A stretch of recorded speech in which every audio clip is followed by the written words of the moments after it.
welcome back to Skateboard here, and today I'm going to be making a center punch.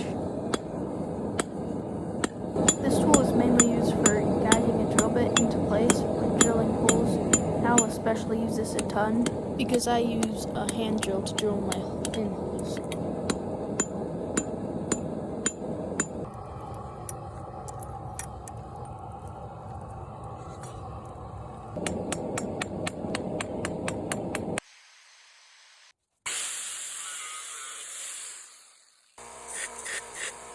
Once I'm done grinding, I anneal the knife before I quench it, and the file skates, which means the file is really hard.